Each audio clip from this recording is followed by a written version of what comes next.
queria falar hoje é sobre salvação. Eu só tenho espírito hoje para falar de salvação.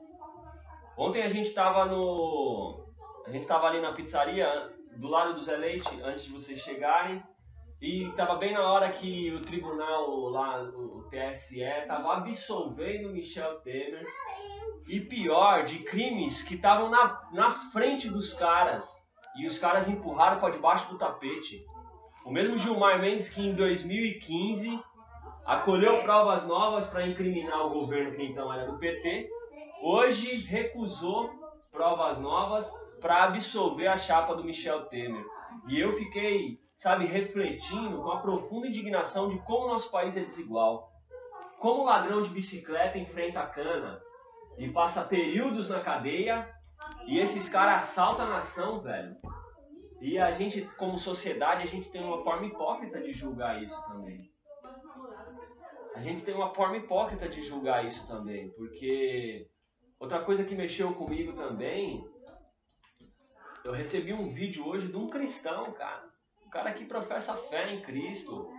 O evangelho ele é um movimento marginal, ele sempre foi à margem ali, porque ele era um movimento que acolhia quem não merecia ser acolhido pela sociedade, era um movimento que dava chance para quem já tinha esgotado todas as suas chances.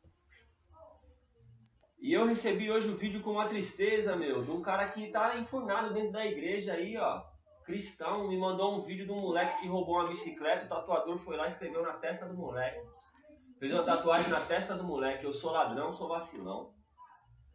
Eu olhei aquilo e falei, cara, por mais que esse moleque errou, o moleque é menor de idade. Por mais que ele errou... Eu recebi esse vídeo também. Pô, cara, aquilo mexeu comigo, ali. Eu não sei como você recebeu isso. Foi diferente, não foi como lá do nosso. Mandaram o vídeo e não vi o gás, só vi o cara tatuando. Meu, aquilo mexeu comigo. Ó, eu não tô aqui pra passar pano pra delito nenhum. Sabe? A Vi teve o celular roubado esses dias, eu fiquei pé da vida. Fizeram uma zoeira com o Lula também. Eu vi do Palmeiras, que os caras tatuaram. Eu recebi do Lula também. Não. Foi. Sou ladrão do Lula. Sou ladrão, sou vacilão. Sabe, cara, a sociedade, ela... Tudo bem, ela tem aquele ímpeto de justiça, porque falta justiça com os grandes. Aí ela faz justiça com os pequenos. E ela apoia a justiça que é feita com os pequenos. Você acha que eu tô aqui passando pano pro cara que roubou o celular da Ana ontem? De maneira nenhuma, cara. Se eu trombar esse cara, é lição de moral nele. Só que é o seguinte, eu não sou a favor em hipótese nenhuma, cara, de pagar o mal com o mal, de catar esse cara e lixar ele aqui. E devolver o delito dele com maldição. Eu só lembrei do primeiro homicídio da história, quando eu vi isso aí.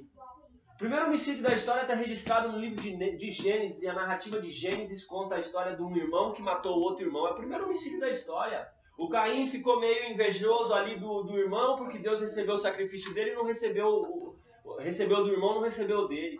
Foi lá, tramou a morte do irmão, matou o irmão. Deus chamou Caim. Falou, Caim, o sangue do seu irmão está cobrando justiça, tá aqui, tá na minha cara, cobrando justiça, porque ele morreu inocentemente. Ele falou, eu não sou o tutor do meu irmão. E aí Deus diz, a partir de hoje você vai ser maldito sobre a terra, porque você acabou de matar um inocente. Você vai ser fugitivo e o seu trabalho não terá fruto. Aquilo que você lavrar na terra não vai dar fruto. Ele falou, Senhor, o castigo é pesado demais para mim. Por onde eu for debaixo dessa maldição, as pessoas vão querer me matar. As pessoas vão querer me matar. Sabe o que Deus fez para ele? Olha o julgamento de Deus, como é diferente do nosso como sociedade, como é diferente do seu Michel Temer, ou do seu Gilmar Mendes. Deus falou assim, não, eu vou te colocar uma marca. Eu não sei se foi a mesma marca que esses caras colocaram na testa desse moleque aí, que marcou ele por toda a vida. Imagina onde ele for, ele vai ser discriminado. Porque ele é um ladrão, é um vacilão. Se ele chegar aqui, vai sair debaixo de pica. Porque alguém vai falar, você é ladrão, e ladrão não cola no nosso meio. E a família estava ali reclamando que o cara é usuário de droga, tá longe de casa já há dias. Quer dizer, é um cara que não tem conexão com a família, não tem conexão com a escola, não tem conexão com a sociedade, não tem conexão nenhuma, cara. Ele é réu no delito que cometeu, é réu. Mas ele é vítima também da sociedade que não contribuiu com conexão com ele. Eu fico refletindo essas coisas, cara.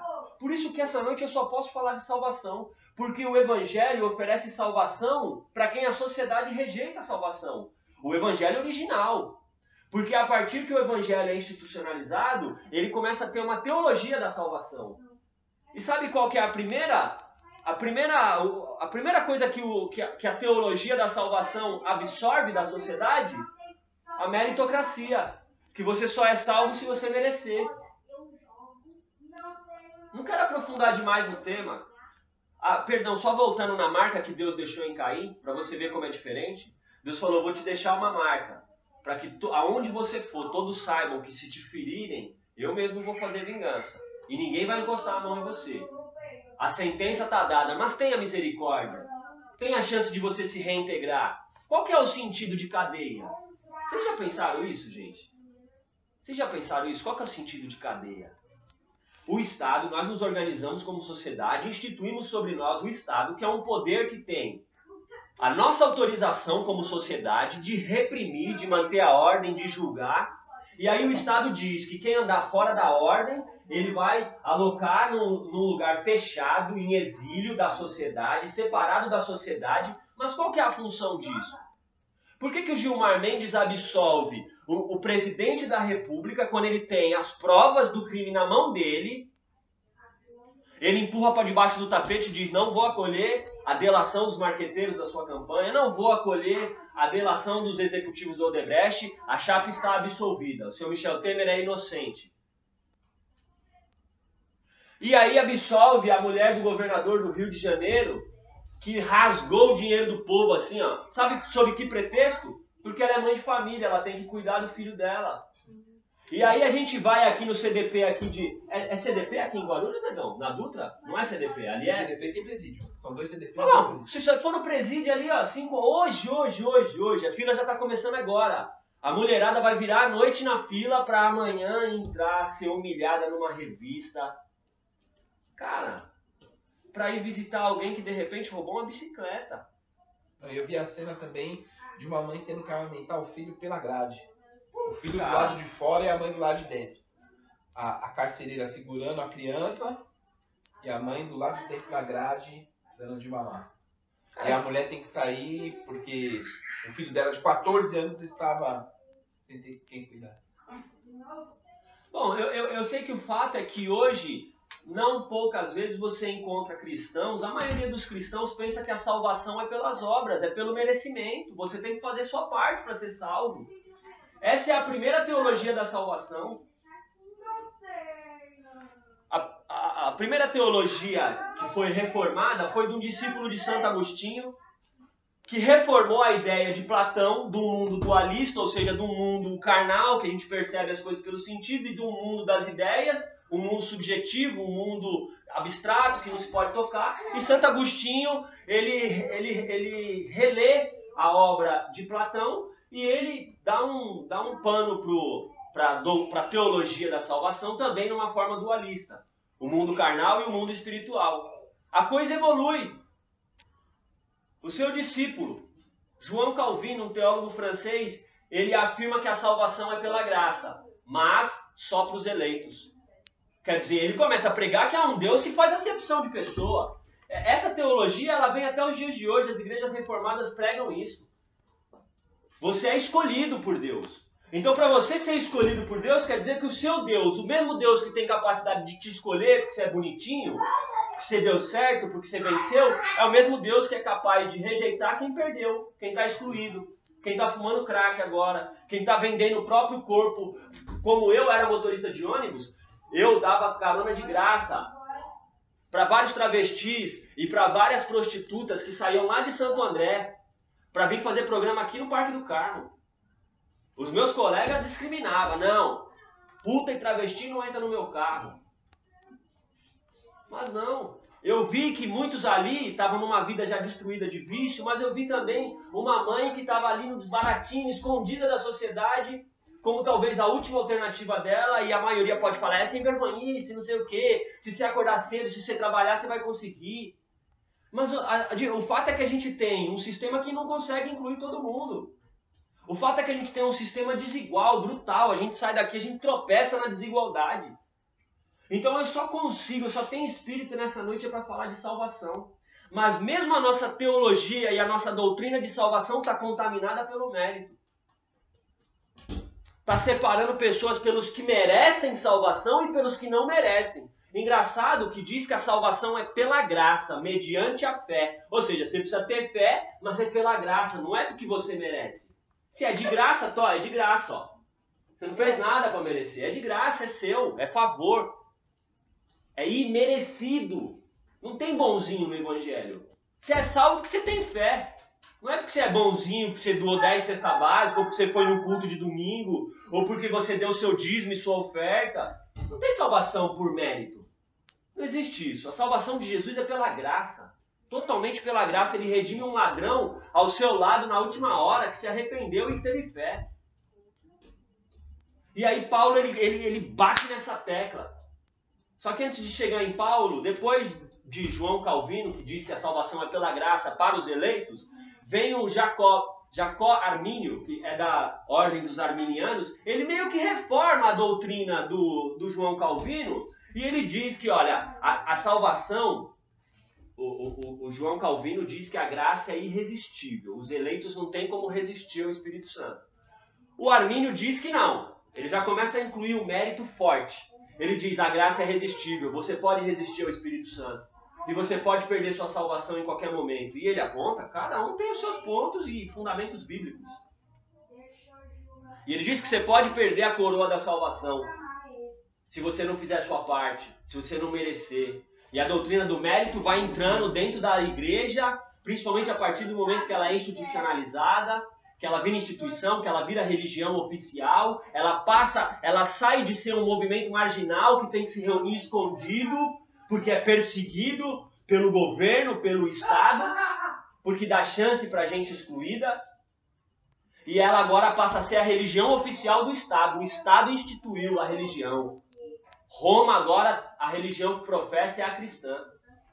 E a doutrina do mérito vai ganhando força, e não à toa na Idade Média, que é a idade desses teólogos, anos de 1500, 1600, a Igreja Católica regeu com punho de ferro, com cetro de ferro. A maioria dos governos era monarquia, era rei e clero. Eram os reis e os sacerdotes, regendo a nação ali, ó, na corrente, controle social. Mas aí vem Paulo e traz luz para nós. Quem lê Paulo enxerga a luz do Evangelho, para quem não merece. Paulo, aos próprios romanos, antes da instituição da religião, ele diz assim, ó, o trabalhador que trabalhou, ele recebe o seu salário não como favor, ele trabalhou pelo seu salário. Se você trabalhou, o seu salário não é favor. Romanos 4, versículo 4. Ao que trabalha, o salário não é favor, o salário é dívida. Se eu trabalhei para você, você não me deve um favor, você tem uma dívida com isso, tem que pagar o meu trabalho. Aí ele fala no versículo 5. Mas o que não trabalhou, porém crê naquele que justifica o ímpio, esse recebe justiça pela fé. Que o patriarca da fé é Abraão. Você não pode ser justificado por obra, é pela fé. E aí tem alguém que consegue justificar o ímpio, mas nós não justificamos o ímpio. Quando nós pegamos o ímpio na iniquidade, nós apedrejamos o ímpio. E Jesus teve problema com essa gente. Quando trazia uma prostituta flagrada no adultério, mas escondia talvez o adúltero. Porque a figura da mulher é fácil apedrejar em praça pública. Mas de repente o adúltero é um homem influente. Vai pegar mal com a comunidade judaica, trazer o adúltero para cá. Vamos trazer só a adúltera. Vamos humilhar ela publicamente. Vamos apedrejar ela. Quantos linchamentos eu vi por delitos? Às vezes delitos pequenos. E a gente vê essa desigualdade tremenda acontecendo. A gente vê que a lei serve para reprimir o fraco. A lei serve para julgar o fraco. Para jogar o fraco na cadeia. E eu dizia da organização de Estado, qual que é o sentido de nós instituirmos sobre nós um Estado que constrói uma penitenciária e que numa cela onde cabe 10, ele coloca 60 pessoas. Qual que é o sentido disso? Ele simplesmente se livra do problema. Ele simplesmente não oferece conexão. Olha só, se a ideia de prisão é só punir, pensa comigo, não precisava de prisão, já mata. Pune, é só punir. Você se livra do problema, você dá o castigo e se livra de um problema, a população carcerária. Mas a ideia de prisão, Manu, mas a ideia de prisão não é só punir. Qual que é a ideia de prisão? Além da punição, além do castigo, qual que é a ideia de prisão? Alguém consegue falar? Seria reeducar, né? Reeducar. Nós só instituímos um Estado para prender quem não aceita as nossas convenções, as nossas leis, aquilo que a sociedade já definiu como moral e como certo. Nós só... Dá a volta aqui, Gil. Ela vai ir já, ela já vai ir. O sentido é reeducar, senão era só matar. Se você não puder reeducar, aí o Estado não atua na cadeia. Quem atua na cadeia? É outra força. Onde o Estado não atua, ele dá espaço para uma outra força atuar. Poder paralelo. O crime. Aí fica o crime na cadeia e o Estado do lado de fora. Quando sai de lá, sai pior. Quando sai pior, não sai reeducado porque o Estado não tem política de reeducação. O cara que roubava a bicicleta vai roubar banco. Não tem. Você entende que o problema é crônico, mas não precisava ser crônico? Se a gente como sociedade pensasse melhor no sentido de reeducação, você foi preso num delito? Então nós vamos te reeducar. A profissão repórter da semana passada, acho que foi nesse sentido. Eles mostraram uma prisão na Noruega, eu acho. Meu, é quase um hotel 5 estrelas. Tudo bem, o radical vai tacar pedra em mim. Você tá passando pano pra bandido, leva pra sua casa, cria lá na sua casa. Não, eu tô falando de reeducação. Porque não tem sentido nenhum se jogar um ser humano lá e ele voltar um bicho pior do que entrou. Foi o que o cara falou, né? A gente tá aqui, ó, nessa situação, fica pior do que tá aqui.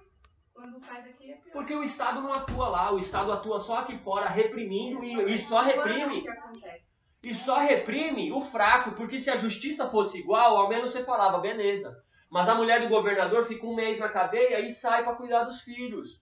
O Michel Temer é absolvido. Não, a prisão dele vai acontecer lá. Não pode viajar. O Ike Batista, empresário que já foi considerado mais rico, já apareceu na Forbes como um dos homens mais ricos do mundo, ficou um mês na prisão. Ficou um mês na prisão. E a Andréa Neves? Você não viu que as presas do pavilhão onde ela estava foram relocadas para ela poder ter um espaço maior para ela, mais conforto? Quer dizer, o símbolo da justiça, que é aquela balança, e a mulher com a venda no olho, quer dizer, eu não vou olhar se na minha frente tem o pobre, tem o rico, tem o alto, tem o baixo, tem o branco, tem o negro. Eu vou punir de acordo com o que pesar na balança aqui. Tô com a espada aqui. Mas não, ela sempre levanta a venda. Esse aqui é de Brasília. Não. Esse aqui nós vamos dar um jeito. a lei foi feita para eles. A lei foi feita para eles, e eu vou aproveitar o gancho do Alê para ler 5 versículos aqui. Uma concordância no Novo Testamento, a gente encerra a nossa reflexão, porque eu quero falar de salvação. Salvação além dessa terra. Eu vou pegar o gancho do Alê, porque Deus condena esse tipo de sociedade.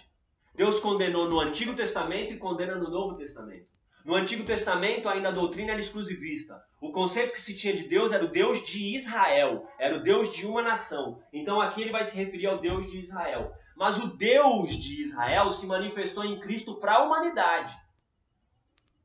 Para a humanidade. E a própria mensagem de Paulo aos Romanos diz isso. Diz: o trabalhador trabalha por dinheiro, não é favor, é dívida. Mas se acredita naquele que justifica o iníquo, o ímpio, então é graça. E Jesus está justificando a impiedade de todos nós, porque todos nós cometemos delitos. Todos nós cometemos delitos. Talvez fora das convenções do homem, mas cometemos delitos. E eu queria ler uma palavra que está em Ezequiel, capítulo 34, versículo 1. Versículo 1, eu vou ler. Ezequiel foi um profeta que se levantou em Israel para pregar num tempo muito difícil. Um tempo que a nação se corrompeu também. Um tempo que os juízes vendiam também sentenças.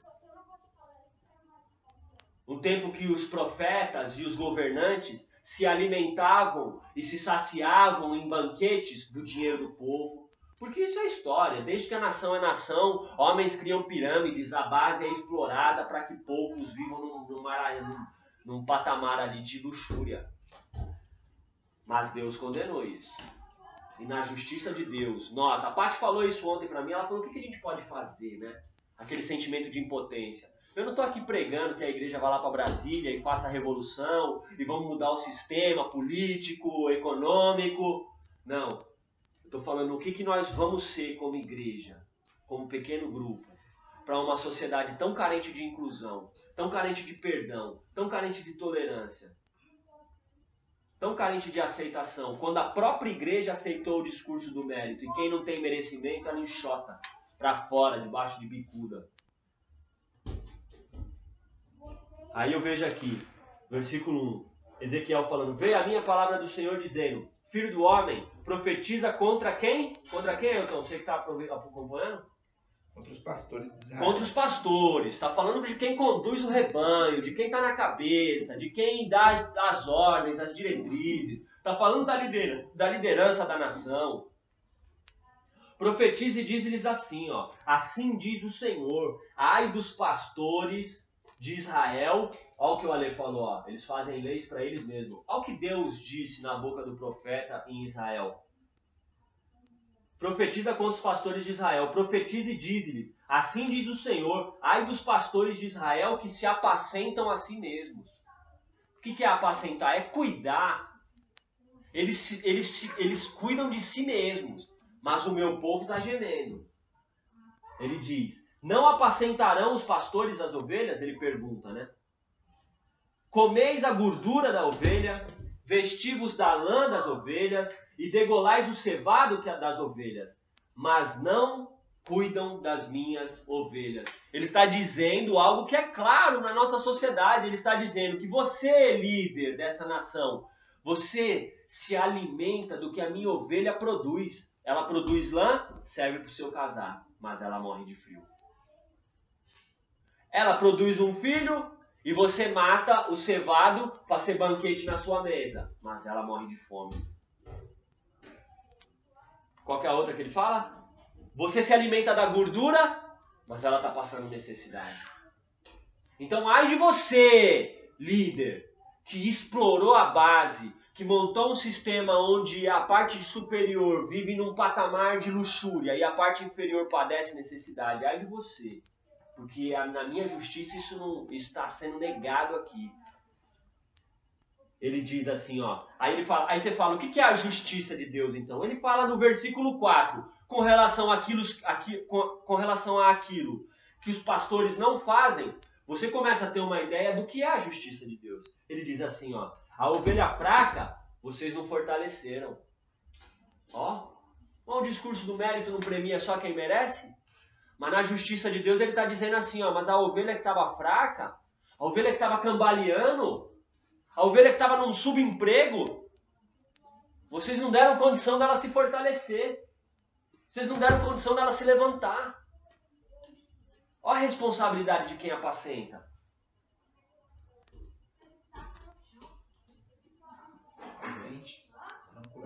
A doente não curaste. Qual que é a nossa política para quem está doente lá na Cracolândia? Qual que é a nossa política que nós paulistanos assinamos? Interna força e muda o problema de endereço. Eu não quero me deparar com a doença na minha cidade. Eu idealizei um modelo de cidade limpinha, de cidade lindinha. Eu tenho que passar, a rua tem que estar bem asfaltada, tem que ter um arranha-céu. Eu não quero me deparar com a igualdade que o meu sistema produz. Então a doente, você não cura. Você não oferece conexões para a doente se curar. A quebrada você não liga. Liga. Ligar. Essa é a palavra-chave. Essa é a palavra-chave. Oferecer conexão. Oferecer conexão. Tem muito cristão aí na rede social pregando ódio contra o estrangeiro. Tem um movimento muito forte no mundo, ganhando voz, principalmente na extrema-direita, contra uma repulsa que volta a falar em construir muros.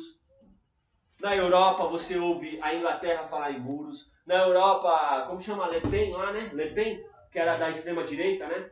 A Le Pen quase ganhou e o discurso dela era contra imigrantes. Nós temos um problema crônico hoje em dia, que é a questão dos imigrantes. O Oriente Médio, especialmente a Síria, está em guerra. Guerra civil, guerra contra o governo, guerra contra o terrorismo. É um conflito que você não sabe de onde veio o fogo. Aí no meio disso tem os Estados Unidos que apoia um lado, a Rússia que apoia o outro. É uma guerra fria, uma bagunça. Os caras estão morrendo, estão precisando de socorro e a gente quer construir muro. Porque a gente quer preservar uma bandeira. Aí fica todo mundo no seu sentimento nacionalista. Aqui no Brasil já chegou também. O norte abriu a fronteira para os venezuelanos. Estão morrendo de fome na Venezuela. Eles preferem ser mendigos no Amazonas. Não estou nem falando de São Paulo. Que ser mendigo em São Paulo, ainda como tem muita concentração de dinheiro, de uma esmolinha, de uma assistência ali do Estado, você acaba... Agora imagina o que é você viver de esmola num estado como Amazonas, como Roraima. Os caras aceitar sair do país dele, com família, com criança, com mulher, para ir para um país onde ele não sabe como vai ser recebido, cara. E a gente, ao invés de acolher os caras, a gente fica nesse sentimento. Não, tá roubando meu emprego. Não, veio pra cá, não sei o que, aí ó, vai me roubar. Não vê humanidade, vê bandeira. Eu sou brasileiro, ele é venezuelano, cada um com seus problemas, constrói um muro lá. Daqui a pouco tem gente pedindo muro aqui no Brasil também. O Trump falou que ia construir um muro para dividir do México. Na Inglaterra tem um movimento de muro também. Engraçado que a Inglaterra, ela foi conhecida já como um império onde o sol nunca se punha. Sabe por quê? Porque eles colonizaram os Estados Unidos da América, eles tinham um bloco forte na Europa, eles colonizaram a Índia, eles colonizaram o sul da África, eles colonizaram a Austrália. Quer dizer, o sol nunca se põe no Império Britânico, porque a gente colonizou nações em todos os cantos.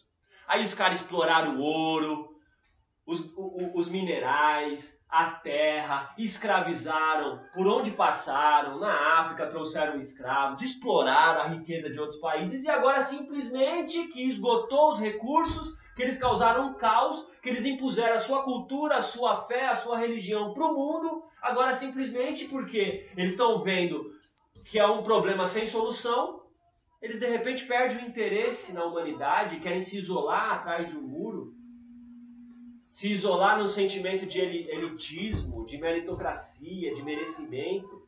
O Evangelho é totalmente contrário a essa ideia. E ele diz assim, a ovelha que está quebrada, você não ofereceu conexão, você não ligou ela. Cara, que resposta que nós vamos ser? Nós não vamos mudar o mundo não, gente. Mas na nossa rua tem coisas que a gente pode fazer que a gente se nega a fazer. A gente às vezes é conivente com esse tipo de injustiça social, com esse tipo de linchamento. Quando o exemplo tinha que vir de cima para baixo, ele está exigindo que a moralidade comece de baixo. Mas o povo não tem exemplo nenhum de moralidade. E aí Deus condena os pastores de Israel porque eles só se aproveitam do produto da ovelha, mas não dão condição nenhuma para a ovelha.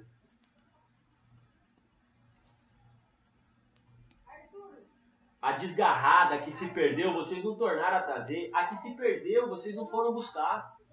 Quando se perderam e a gente esqueceu, está pelo caminho. Mas dominai sobre elas com rigor e com dureza. Agora eu queria ler o Espírito de Cristo aqui, ó. Ó, João capítulo 10, versículo 16. Jesus fala do bom pastor.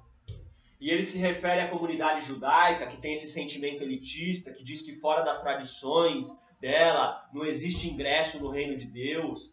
E aí ele pregando para essa galera, num debate forte, ele diz assim, ó, eu sou o bom pastor. O bom pastor dá a sua vida pelas ovelhas. Eu não abandono a ovelha fraca. Aliás, as minhas ovelhas me conhecem pelo meu nome. O que entra por trás do curral não é o pastor, é o lobo, é o assaltante. Eu entro pela porta. Aliás, eu sou a porta do curral. E aí ele fala, versículo 16, algo que pouca gente entende, que já é uma outra doutrina, uma outra teologia da qual eu sou mais adepto, que é a doutrina, a teologia universalista. Ele diz assim no versículo 16, ele diz, eu ainda tenho outras ovelhas que não são desse aprisco, Israel.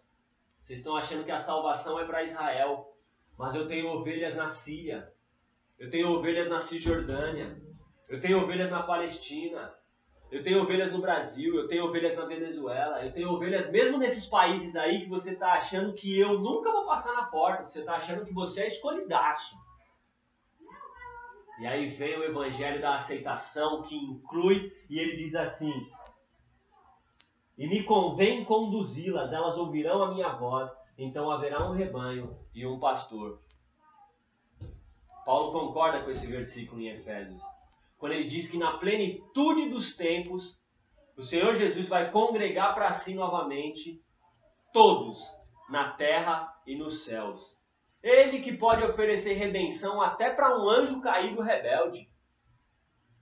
Ele que foi pregar outrora para espíritos que estavam em desobediência, para espíritos que estavam rebeldes, quando a paciência dele atuava no tempo de Noé.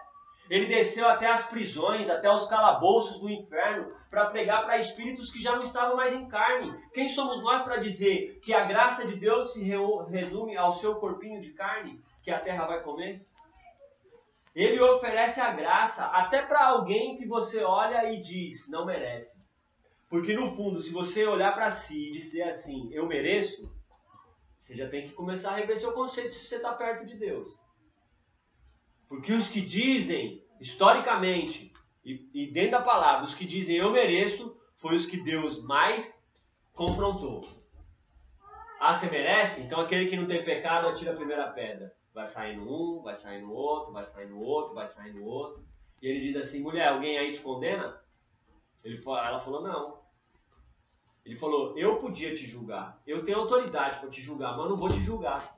Vai, não peques mais. Se reinsira. Faça suas conexões. Dá chance. É tremendo isso, meu. É tremendo isso. Então eu queria encerrar essa mensagem com essa mensagem para a gente refletir. Que igreja que a gente vai ser para essa sociedade, né, meu? Que igreja que a gente vai ser para os nossos vizinhos, para os nossos semelhantes? Se a gente vai engrossar o coro do mérito? Não cabe mérito e graça na mesma palavra. O mérito premia quem merece. A graça premia quem não merece. É o oposto. Não dá para sustentar que a salvação é pela graça e você falar em mérito, em merecer, em obra, em lei. Jesus falou assim, ó. Se o seu empregado trabalhar o dia inteiro para você e chegar em casa, você vai dar muito obrigado para ele? Você pode até dar muito obrigado se for uma pessoa educada, mas você não tem obrigação de dar muito obrigado. Você já está pagando o dia dele. Se você for uma pessoa gentil, educada, você vai dar muito obrigado, mas Jesus falou, se você já está pagando o dia dele, ele não está te fazendo favor. Ele falou, assim também vós, quando fizer somente o que vos for mandado, considerem-se servos inúteis, porque vocês não passaram de obedientes das regras. E o patamar do reino de Deus é outra pegada. A sensibilidade vai além da lei. A lei diz para apedrejar, e você apedreja. A lei diz para prender e para jogar o cara que roubou uma bicicleta dentro de um cárcere. E você engrossa o couro. Quanta gente é obediente de lei só, é servo inútil. Deus nem está vendo a gente. Estamos longe do coração de Deus. A percepção de Deus é para aquele que é fora dessa lei. Para aquele que enxerga fora da lei. Para aquele que enxerga fora dos padrões. Consegue se sensibilizar com esse tipo de causa. Então que a gente não saia nessa noite pelas ruas insensíveis com a miséria que está acontecendo ao nosso redor. Porque a nossa sociedade produz muita desigualdade. Beleza? É isso aí.